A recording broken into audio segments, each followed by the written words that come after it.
Estamos de volta com o programa Dinâmica do Direito. Essa semana trouxemos aqui nos estúdios o Dr. Júnior Melo, advogado, jornalista, um dos maiores expoentes da direita no nosso Brasil, sendo, na verdade, editor do portal Terra Brasil Notícias, sobre a questão do indulto, graça concedida a Daniel Silveira.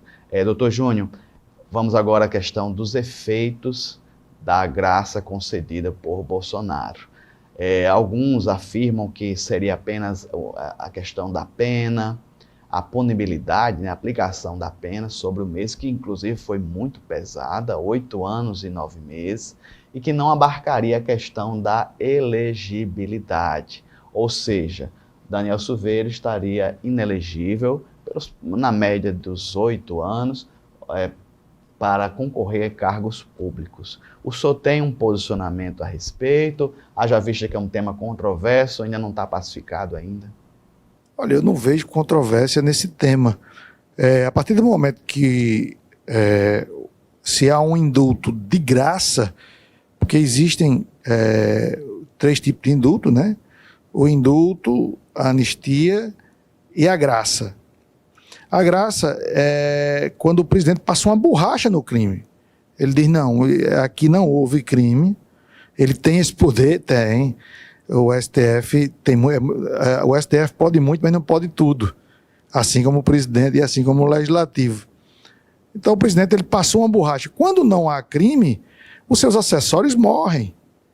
Se eu digo a você que você foi julgado aqui por um crime, por exemplo, de homicídio, mas você foi inocentado, eu não tenho como, por exemplo, puxar vamos falar numa linguagem bem popular, puxar sua ficha e tá lá que você cometeu o crime de homicídio, você não pode arrumar um emprego, mas você não está preso, porque houve uma graça.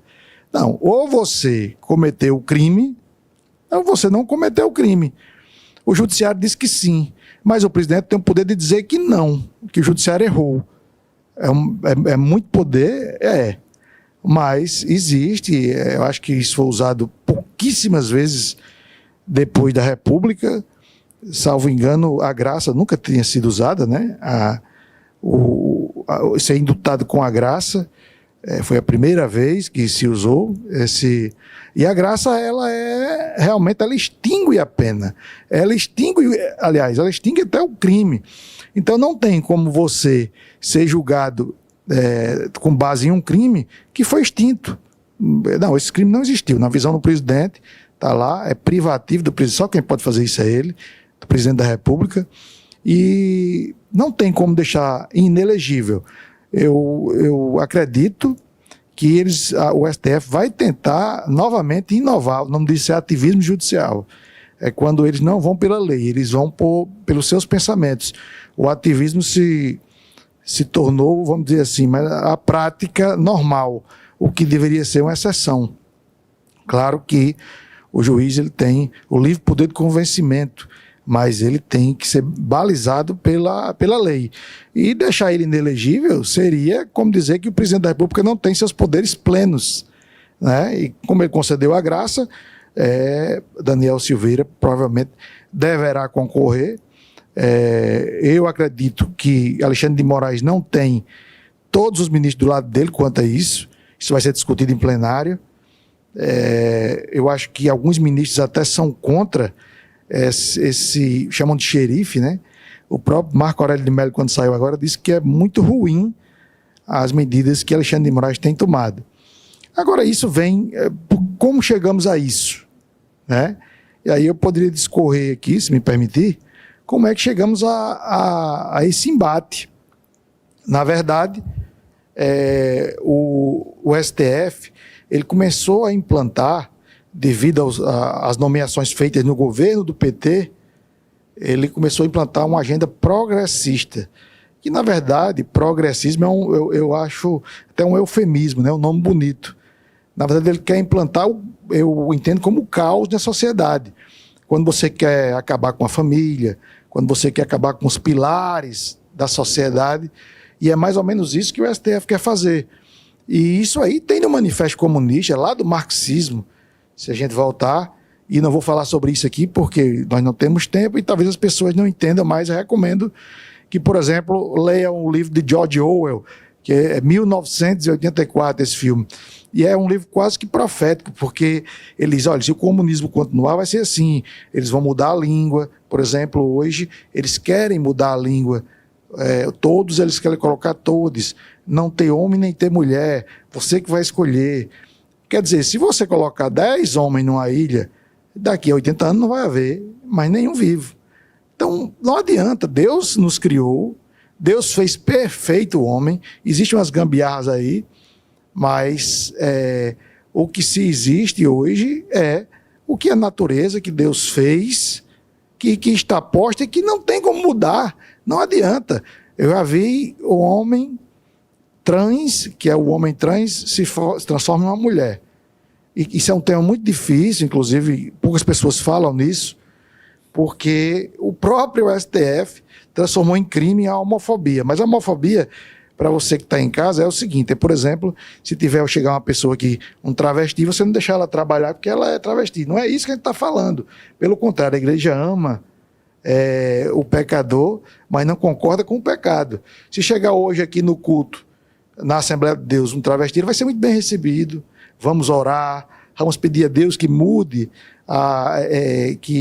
que mude a maneira dele ser, que é errado. Um homem que nasceu com barba, com testosterona para fazer um filho e que quer ser uma mulher.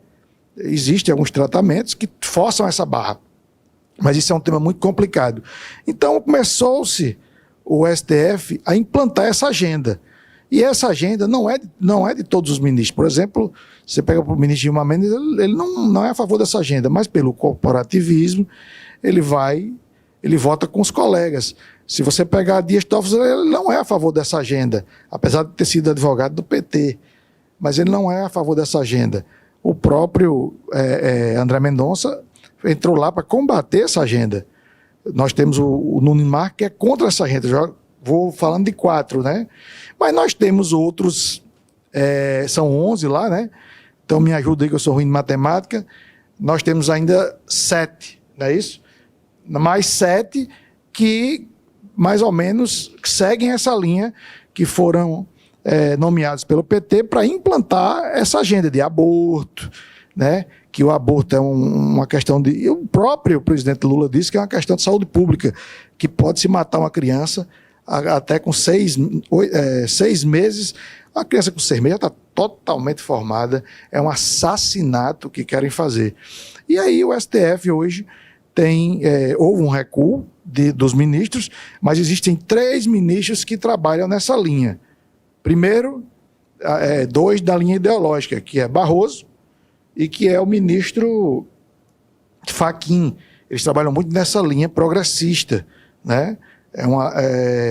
Ideológica, o que era para ser diferente, né? Você pode ter o seu linha de pensamento, mas nos autos não. Nos autos você tem que ir de acordo com a lei.